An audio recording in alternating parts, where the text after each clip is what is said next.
Okay, it's a few minutes past 3, so we will go ahead and get started. And thank you everybody for joining us for this orientation webinar for the 2015 TESOL Advocacy and Policy Summit. My name is John Sagoda. I'm the Associate Executive Director for Public Policy and Professional Relations here at TESOL International Association. And joining me this afternoon to present with me is Ellen Fern, who's the Managing Director from Washington Partners. Ellen, are you on the line? Yeah, I'm here. Hello, everyone. Thank you. Thank you.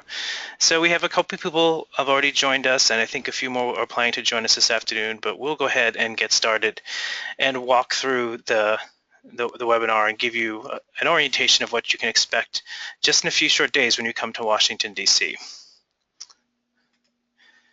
So as I've mentioned, just to be, especially since we are recording this webinar, if you're not speaking, if you could just mute your phone line or your microphone or your headset, just to cut down on any background noise that may enter into the recording.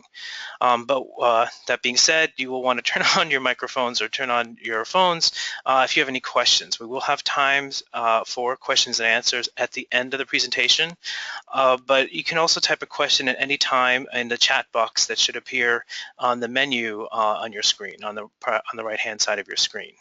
So either way, if you want to enter your question through the chat box or save your question for the end, we should have plenty of time to answer any questions. And here's the agenda of what we're going to cover. We will provide a brief overview of what you can expect for the summit. We go through the agenda real quick. We will be sending out a final agenda within the next few days, but we'll give you just an overview of what you can expect.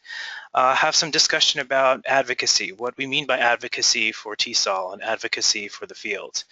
Then walk through a little bit about one of the main activities at the summit, of course, is meeting with your legislators in Capitol Hill in Washington, D.C.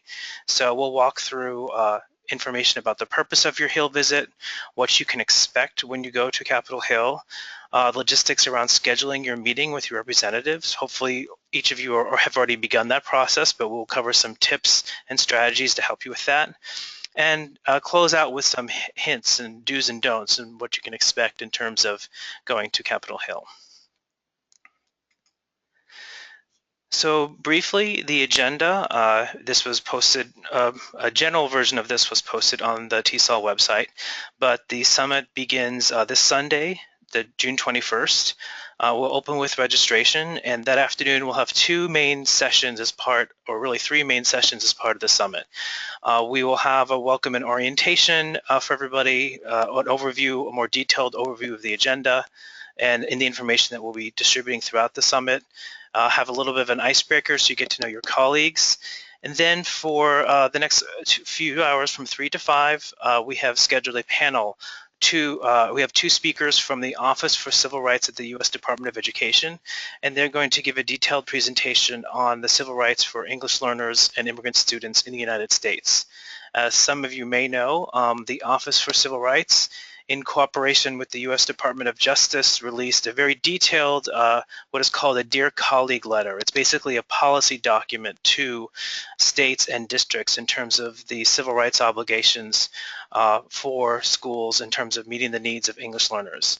So they'll provide a lot of information about that, as well as some other activities they are engaged with in terms of English learners and immigrant students in U.S. schools. We will close out the afternoon with a legislative overview in terms of the policies and legislation that TESOL is following, and that'll help prepare you as we move towards preparing for Capitol Hill visits on Tuesday. And Sunday evening, we will close out with a reception for everybody. On Monday, we will be started, actually, there's a slight typo here. On Monday, we will be starting about 9 a.m. But we will have the morning, we'll have a variety of speakers. We will start with our opening keynote with Dr. Libby Gill, who is the Assistant Deputy Secretary and Director for the Office of English Language Acquisition at the U.S. Department of Education. We will then have a series of breakout sessions with a number of speakers, some from federal agencies such as the Office of Career Technical and Adult Education at the Department of Education, as well as speakers from the Student and Exchange Visitor Program at the Department of Homeland Security. In addition, we will have guest speakers from the National Education Association as well as the American Federation for Teachers, who will talk in more detail about some of their programs in terms of working with English learners, the Common Core Standards for English learners. The NEA, for example, has just published an advocacy guide, which they'll talk about. And so there's an opportunity to kind of pick and choose which sessions you would like to go to. During the lunch session on Monday, for those of you who may have come to the summit in the past, we've had sometimes a speaker or just a more casual lunch. This year we're going to have a structured networking opportunity, so you have a chance to talk with your peers and learn more about what they may be working on in their districts or in their states.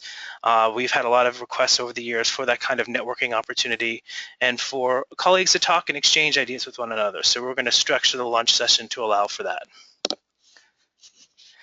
In the afternoon, we will have a presentation from Dr. Diane Stair-Fenner, who may be a familiar name to many of you. She published a book last year on teacher advocacy for English learners, and so she'll walk through that. That is actually a copy of the book everyone will be receiving as part of their registration. So she will be presenting some tips and strategies and some activities that we can engage in terms of teacher advocacy for English learners. And then we'll close up Monday afternoon with a more focused look and preparation for going to Capitol Hill the next day. And as part of that, we will present some of this information in terms of what you can expect. We'll do some role playing in terms of how to prepare for visits and give you an opportunity to meet with your peers and colleagues as far as going together to Capitol Hill, as each of you should have received information about any individuals from your state who may also be coming to the summit. And so this will really be structured time for you to meet together with the team from your state to help plan and coordinate what you're going to talk about and who's going to lead the speaking and your plan for the next day. And then Tuesday, the 23rd, is TESOL Advocacy Day, and the bulk of the day is given over to you, so you can go to Capitol Hill and have your visits with your members of Congress and their staff. We will be giving you maps and directions, and it's an easy way to take the metro to Capitol Hill, but the schedule that day is one you've been setting up on your own in terms of the meetings you've been scheduling. But we will close that evening with a closing dinner and debrief. So it's an opportunity to come back together and to share what you heard. What did you learn from your meetings? What were some of the information you may have heard from offices on Capitol Hill about some of the issues we're talking about? And it's just a great way to kind of close out the whole experience. So hopefully you'll be able to join us for dinner that evening as well. Now, in terms of preparing for the summit, as you probably have seen in the information we've been sending out, this is a unique kind of event because it does require some advanced work, some prep work before actually coming to the program on Sunday. We've been sending out some information in terms of what to prepare. We'll be sending out some more information in the next 24 to 48 hours as well. As I mentioned, you've been asked to set your own schedule for meetings on Capitol Hill. We've given you directions for that. So hopefully you have started that process. If you have not started that process, I encourage you to start as soon as possible because it does take some time. Oftentimes you may be exchanging voicemails and exchanging emails with staff multiple times before you're actually able to set a specific meeting. So it's always important to get that process started early. We will be sending out very shortly some background information for you to review on some of the key issues we will be talking about during the summit. This will include policy briefs on issues such as the Elementary and Secondary Education Act, for example, the Workforce Innovation and Opportunity Act for those working in adult education, the federal appropriations process as it affects TESOL. So that gives you, the purpose is to give you sort of a background information, so you're coming into the summit with some of that knowledge already, because as you can see from the agenda, there's a lot of information given and presented in a rather short period of time. So coming in with some background knowledge will really help your experience in terms of all that's presented during the summit. So to that extent, you're encouraged to do your homework. Not only review some of this background information that will be sent to you, but come into the summit with some idea about how some of these issues may be impacting your school, your district, or your institution. For example, if you work at a university, do you know how many international students are in your program that are in need of English language services? if you're working in teacher preparation, what kind of program are you working with? Are you seeing an increase in the number of teacher candidates who are looking to get TESOL information, or is it sort of a decrease? And having that kind of knowledge will not only help contextualize the information that's presented, but it will help actually inform your visits to Capitol Hill. And then definitely plan to be engaged and network and share information with your peers.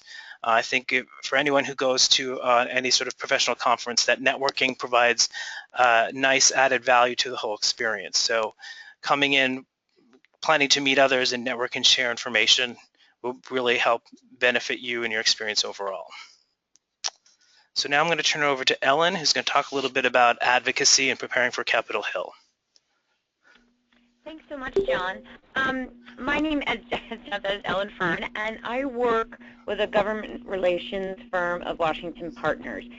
We have been working with TESOL, advising on their government relations strategies probably for the last 9 years, and have had the honor of working also with TESOL since the very first TESOL Advocacy Day. So I'm very excited about you all coming to town on Sunday and getting yourselves to Capitol Hill to talk about issues that are important to you. At Washington Partners, our clients are all education-based, and so that is our expertise both in the K through 12 and higher education realm. And so when we talk about effective advocacy, I often tell the groups that I work with, groups of educators like yourselves, that advocacy really is all about educating. And your students for the day when you're on Capitol Hill is your elected congressmen and congresswomen / senators, and the staff that work for the elected members of Congress. Part of advocacy is educating these individuals on the issues that are of concern to you, the challenges you're facing, but also the successes that you're having as well, and advising them, educating them, talking to them about the best role, the best way the federal government can impact education policy, write good policy that makes your jobs even more successful. Advocacy, like education, like you do with students in your classroom and the folks that you are serving, you're establishing a relationship, right? You're wanting to develop a two-way dialogue. You're imparting information, but you also want to hear back from your students or the staff, answer their questions, brainstorm solutions, and figure out the best way forward. The best kind of advocacy with federal folks is that you do try and establish this relationship. You want to become that go-to resource for them, that expert for them on issues related to English learners, whether you're teaching them in a community-based organization, whether you're preparing teachers of English learners, whether you're working with international students who are here, helping them better develop their English language so that they can participate more fully in the classroom. You want to become that go-to resource for staff who are working on a variety and hundreds, literally hundreds of pieces of legislation. They can't know the topic area as well as you all do, but you want to become a resource for them, so when the questions arise, whether it's related to elementary and secondary education or student visa policy or teacher preparation, they know they can pick up the phone or email you and ask questions because you are their go-to resource. Excuse me. So this leads nicely into the next slide of what is the purpose of your Hill visits.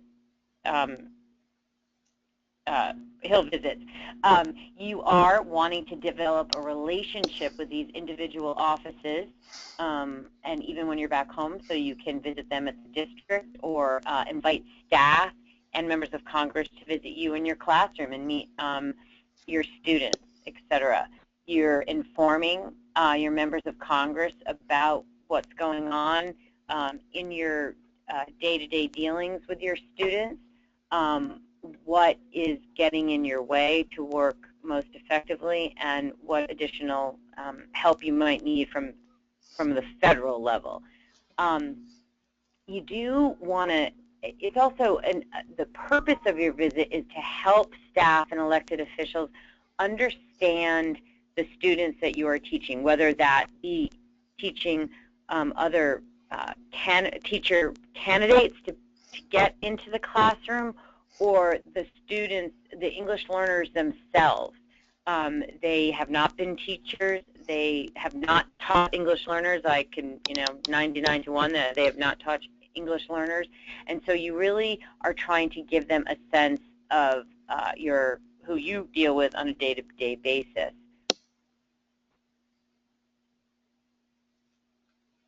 Next slide, please. Oh, sure.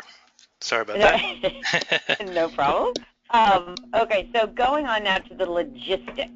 As John said earlier, you should be reaching out and scheduling your visit on Tuesday the 23rd. You are emailing a letter requesting such a visit to the scheduler in that congressional office. If the scheduler comes back to you and says, I'm so sorry, the member of Congress is just too busy to meet, you want to ask to meet with the Education Legislative Assistant. This is the staff person in the congressional office that deals with education issues, but the title is Legislative Assistant. If you have submitted a letter, you haven't heard back by the end of this week, please pick up the phone and call and say that you're going to be in town and you're looking for an appointment for next Tuesday the 23rd. It's absolutely fine to pick up the phone to follow up, but it is an ideal follow-up, but by first submitting an official request to meet with your member of Congress and their education legislative assistant. You want that staff person in your meeting with you, because really that's the person who's doing the follow-up. That's the person who follows the issues on a day-to-day basis. That's the person who knows the details of legislation being reviewed at the committee level and on the floor of the House of Representatives and the Senate.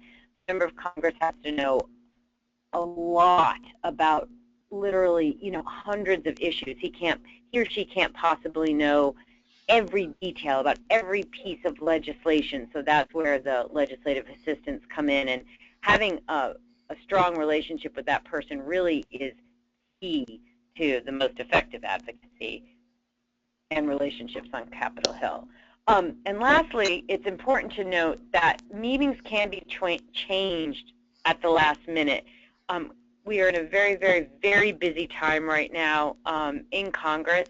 Next week, when you are here, is the week before a congressional recess, so they're going to trying to be getting a lot of bills through both the committee level and the House and Senate floor.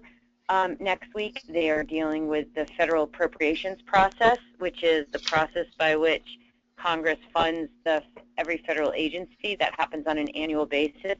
They're in the thick of things regarding funding issues, as well as a variety of what we call authorizing issues related to the reauthorization of the Elementary and Secondary Education Act, or now known as No Child Left Behind, as well as reviewing new regulations coming out related to the Workforce Investment and Opportunity Act. And also they're starting to look at, and there have been hearings on reauthorizing the Higher Ed Act, which looks specifically at teacher preparation. So it's a very busy time. So don't be ready to be adaptable, and understand if you think you have an appointment at a certain time, but you might get a call or an email Monday night even saying, I'm so sorry, on Tuesday we have to move your appointment from 11 to perhaps 1 in the afternoon. To help you and get ready, as John said also earlier, to help you with your homework, we've put together some recommended talking points for you that we'll be going over on Monday. some tips for a successful meeting. That's a great follow-up to this webinar, and also some what to expect documents if you haven't been to DC before and done one of these meetings, and that will all be available ahead of time to help you get prepped for next week. You'll also be given what we call a leave behind folder that you're going to leave behind after your meeting, so the staff will remember what you said. These leave behind folders will include information about TESOL International and TESOL's legislative priorities, but it also may include, and we want to invite you to put in information about your school or your program or your priority areas, so that the staff, once you leave, will have information about the local, their local program, the program you represent, in addition to information about TESOL. To go over what to expect on a Hill visit, as I mentioned, hopefully your senator or congressperson will be there, or he or she may stop by to say hello, to meet you, but then have to leave very quickly, so the actual meeting will be taking place with the staffer. Also, the actual meeting, if you're meeting with your congressperson, their offices are very, very small, actually. You could be meeting right in the middle of the reception area, or if there are a lot of meetings going on, you actually might be asked, the staffer might say, hey, do you mind if we go meet in the hallway? This is really not disrespectful in any way. It's just logistics that there's just not enough space for meetings to happen. Senate offices are much bigger and have more meeting rooms, but in the House of Representatives, no staff person has their own office, only the chief of staff, and so staff are sitting in one big room in cubicles, so they don't have an office to ask you to, sort of come into and meet with. So once again, you'll see other meetings taking place in the hall, and it's not because they don't think you're important. So we always like to give you a heads up about that. Also, be prepared. Staff may know nothing about what you do in the classroom or the kinds of students you teach. They could have very simplistic, basic questions, or perhaps this is someone who has been working on education issues for a while now and might ask a little bit more sophisticated questions. But be ready for someone who might not know a lot about English language learners, but that's why you're here, to educate them. So it's a great opportunity.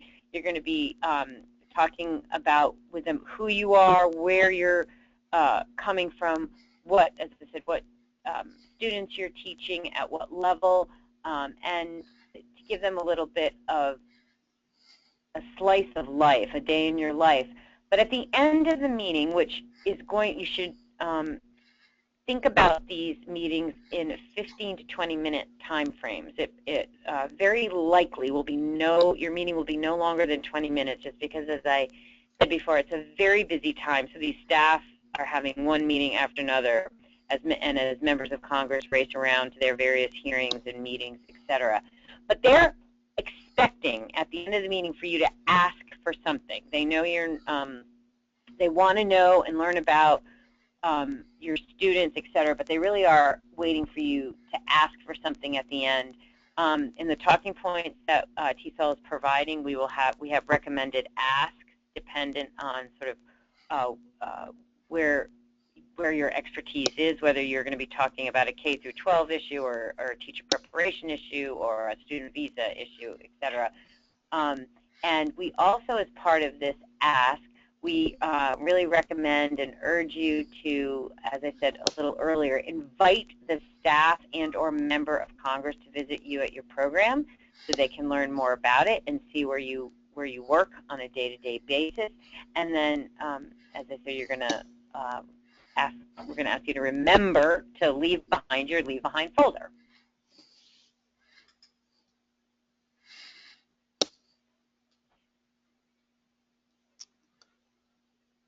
Okay. And I think, John, are you gonna? Yeah, I can cover this real quick.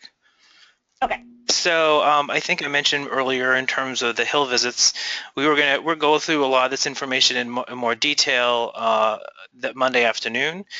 We will be providing maps to the Metro and Metro cards so you can get to Capitol Hill. And so, and there are multiple ways to get to Capitol Hill via the Metro, but we're going to be very close to a Metro station in Arlington, Virginia, so it should be very straightforward.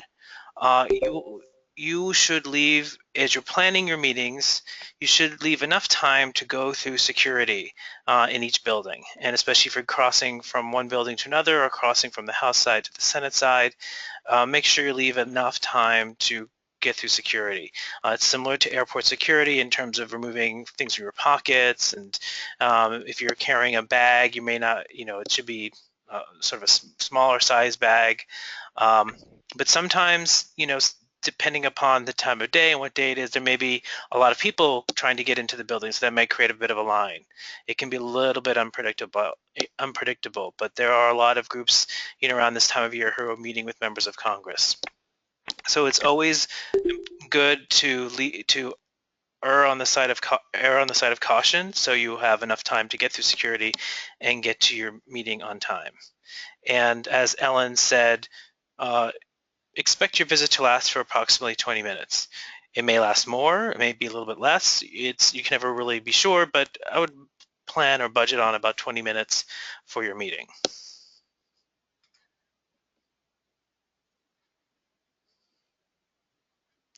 And Ellen, do you want to pick this up? Yep, sorry. Also, other practical tips we have for you. As John and I have done this for many years, we put these tips together. Please wear business dress clothing. These are professional meetings, and the staff you will meet with, and obviously the members of Congress will be in business attire.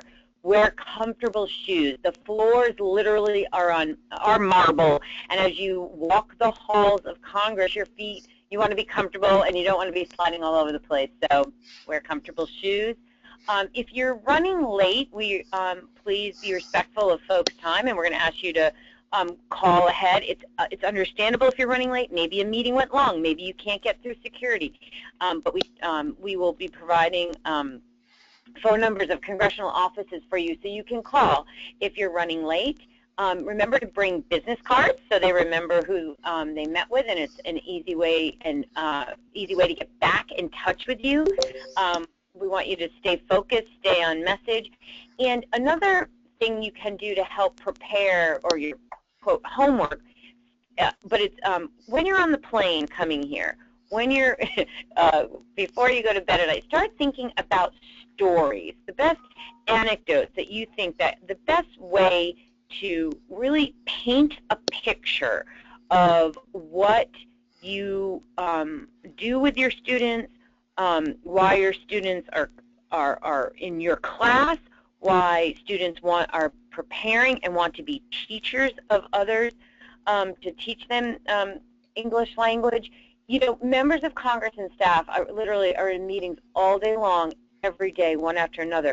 And while it's important, we're sharing facts, we have specific recommendations, to make yourself memorable, the best way is to tell a story, an anecdote, to make what you do come alive. We've heard again and again that while staff need data and need information presented in a factual manner, what makes it easy to remember, what helps them to remember, are those stories and anecdotes. So if you can think about this a little bit before you come and have those stories ready, you'll find it a much more, you'll feel better. You'll have a better connection, make a better connection during your meeting, and just have a really effective meeting, and that you'll feel good about once it's over. Great. So some additional tips for a successful meeting. It's important to just be very polite and say thank you and thank people for their time. In addition, that goes for both on-site when you're at the meeting and then following up after the meeting. As we've mentioned before, do your homework. understand some of the issues, think about those personal stories as Ellen described, but also see if you can find some information about who you will be meeting with. Especially if you're meeting with a member of Congress, there's often their background biographical information on their website, where they went to school, what their background is, and a great networking tip is always to find out what are those points in common. So doing a little bit of that research can go a long way, especially if you find like, oh, actually, we went to the same university, our backgrounds are in this, very similar in this way. That can really help establish that relationship quickly. Uh, Respect their time, be on time, be prepared and be flexible, especially if your meetings are going to be on about 20 minutes in length. You want to, be focused, be specific, staying on message, but then be respectful of their time. Uh, Staying on message, and as Ellen said, make a clear and definite request for action. Staff are expecting you to ask something from them, and we will be walking through some of that on Monday afternoon. As was mentioned, there is a bill moving through the Senate to reauthorize the Elementary and Secondary Education Act, so you'll be getting information on TESOL's position about that, so you can certainly refer to that or even ask them to come visit your program during the August recess. Members of Congress will be back in their home districts in August, so that's always a good time to follow up with them and perhaps have them come visit you and your school. Including a local story, as we've talked about, bringing some very local figures will help connect the issue to what's happening in their district, and really aiming to build that relationship with staff and become a resource. A story I like to tell is that we had someone who was very active with our affiliate in Connecticut who came to the summit for several years in a row, and her first year she was very new at this, but by the third time she was able to come, she'd been meeting with this one particular office and this one particular staffer, so they actually developed a relationship, and she'd been very deliberate about following up with information and communication after their visit. So it actually got to the point where the office reached out to her to get her input on some bills and legislation relating to ESL, because they knew that they had an expert in this person. And so that's sort of the ideal you want to strive for. You want to make sure to leave behind the information we're going to provide for you, these information folders. Also, in addition to bringing business cards, be sure to ask for business cards from staffers. Their contact information is not publicly posted on members of Congress website, but their cards will have like their direct email or phone number. So be sure to collect that from them. And in case you actually don't have business cards, we've had some people come who don't have pre-made business cards. They may either order them online, can order them pretty cheaply from various places, or even simply print out a sheet of paper and just, cut up little slips of paper with your contact information. And you can include that with the leave behind folders we're going to give to you. And then be sure to have a follow-up, send a thank you letter by email as soon as you can after the meeting, thanking the staffer or the member of Congress for their time, and being sure to follow up with them on any information that you talked about during your meeting. In terms of don'ts, things you should avoid doing is don't be late. Sometimes it's unavoidable, and if that's the case, please be sure to call ahead to let them know you'll be running late. But do everything you can to be on time. If you are going in expecting to meet with a member of Congress and it turns out you're meeting with a staff person instead, don't try to communicate any disappointment with your body language or your tone of voice.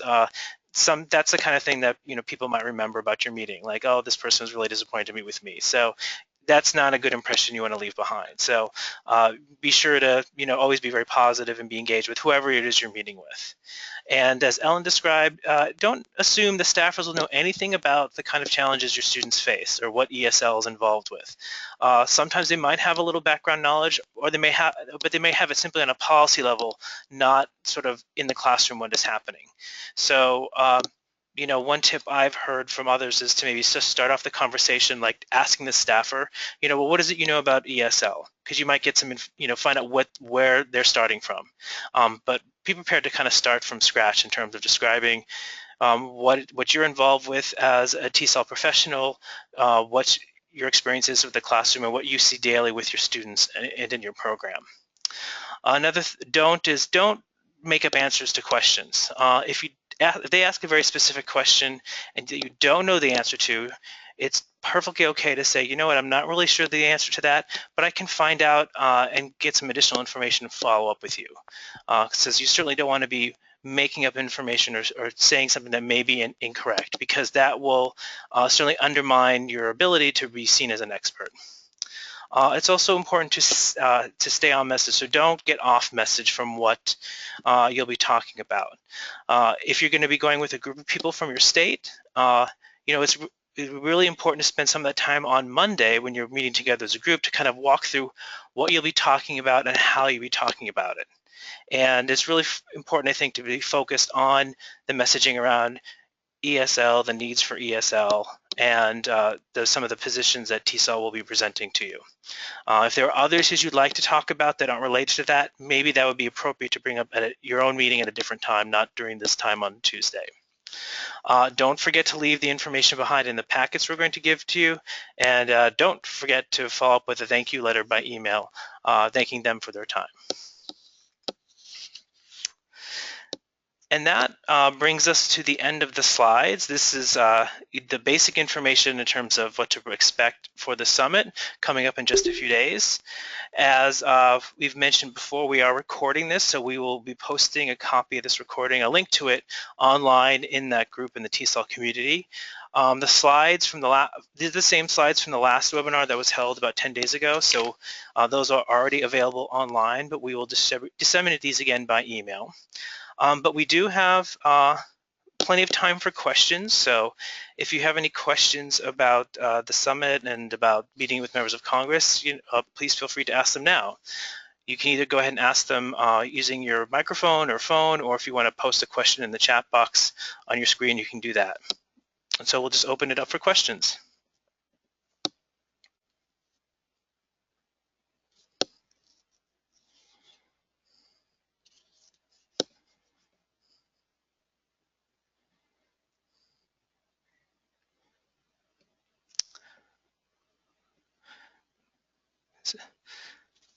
Perhaps you're thinking about, if there's any issues about if you're meeting with members of Congress and you're arranging those meetings, if you have any questions about that, maybe need a little bit more time to think about everything we've presented to you, that's okay. We will keep the line open for a few more minutes. If no one has any questions, we can certainly end early. But please feel free to ask them now, or you can just type them into the chat box.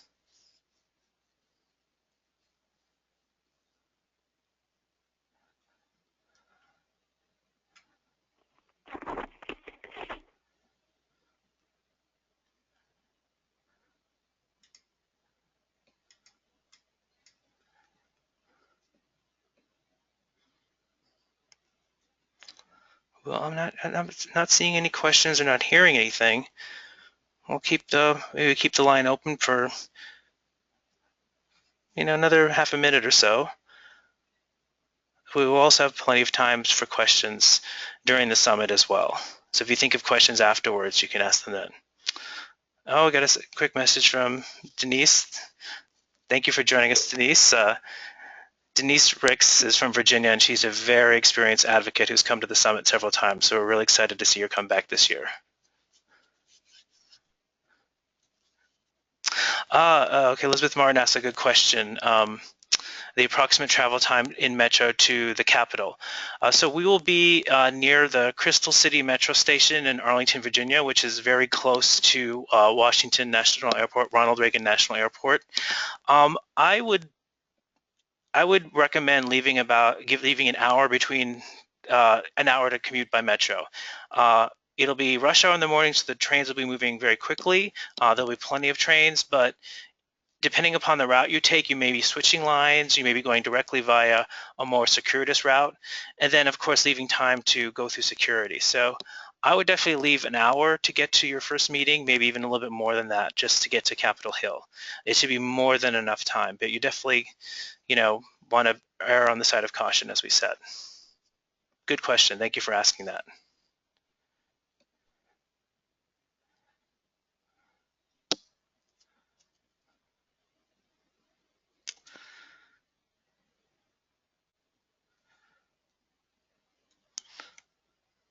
So it's another few more minutes before 2:45. Are there Any other questions? You can type them into the chat box or just ask them over the audio line if you have that.